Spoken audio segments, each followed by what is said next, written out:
Yo, I got the swishy swish jacket on today. I'm hoping it doesn't get picked up too much in the mic. But y'all ever notice how horrible it was to read back in our school days? Or if you're like still in high school, how much it sucks when you have to read like 50 pages a night for like no apparent reason. I think we're all pretty disillusioned with the school systems by now, right? Like we know they're trying to like forge us into the obedient little adults that they want us to be for their system, yeah? So in that vein of thinking, you have to start questioning everything that they did, every way that they had us operate in those 8 hours a day in those 4 walls. And so I was thinking, like, why was reading made to be so horrible? Well, they didn't want us to seek it out. They wanted it to suck. They didn't want us to actually pursue it in a meaningful way. You think about enslaved populations. You know, I'm most familiar with how slavery went down here in the States, where reading was forbidden across slaves. To read was to bring upon yourself the worst of punishments.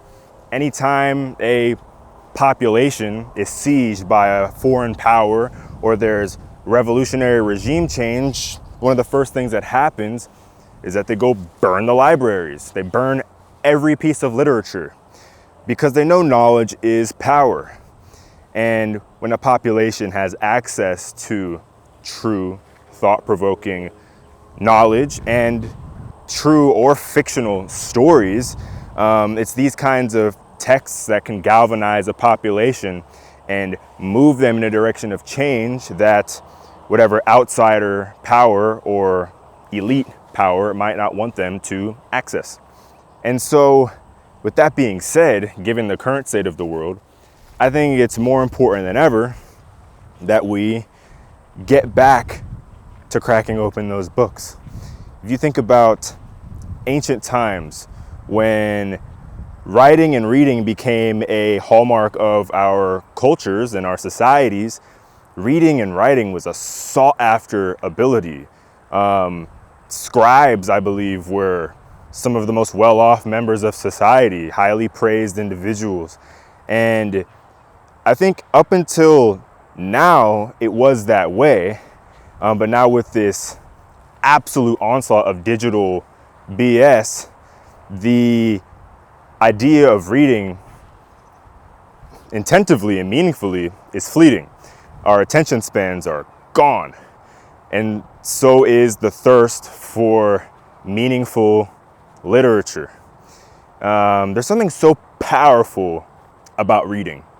I think the connection that is to be established between an author and a reader is the most intimate connection that can be formed between two strangers. You're really getting the scoop on an individual's most polished, cohesive, well thought out thoughts. It doesn't matter what the medium is or what the topic may be, whether it's fiction. My favorite fiction books are the Neuromancer sci-fi series. Amazing, emotionally charged stuff. My favorite nonfiction is Papillon. What a journey about perseverance. Amazing. Or if it's, research-based text, whether it's scientific or philosophical. I'm currently reading The Social Conquest of the Earth, How We Evolved to Be the Way We Are. You never know what you might glean from an author's deepest and most impassioned written word. It's an amazing thing. And we don't all glean the same insights from the same book. When you read, you're correlating your own experiences with the text. And you will come across your own insights that'll be different from everyone else who reads that book, because you are a unique individual with unique experiences. And then you can share those insights with others and create a chain reaction, we human beings, we're driven by knowledge, we thirst for it, but we're also driven by stories. We always have been, before the written word. And oftentimes in your life, when you don't feel like things are going the way you want, or you're down on your luck, oftentimes the thing you need the most is a change in perspective, a change in the way you think. Life begins in the mind, right? So, life is not about your career. It's not about how much money you've got. It's not about where you are, as long as you're fed and have a roof over your head. It's really about the mindset. Some of the poorest people on earth are the happiest. And sometimes if your goal is to amass wealth, that journey can't begin unless the mindset is right for it. And so that's my PSA. Go pick up a book. You really never know what kind of perspectives are waiting for you, what kind of enlightenment is waiting for you.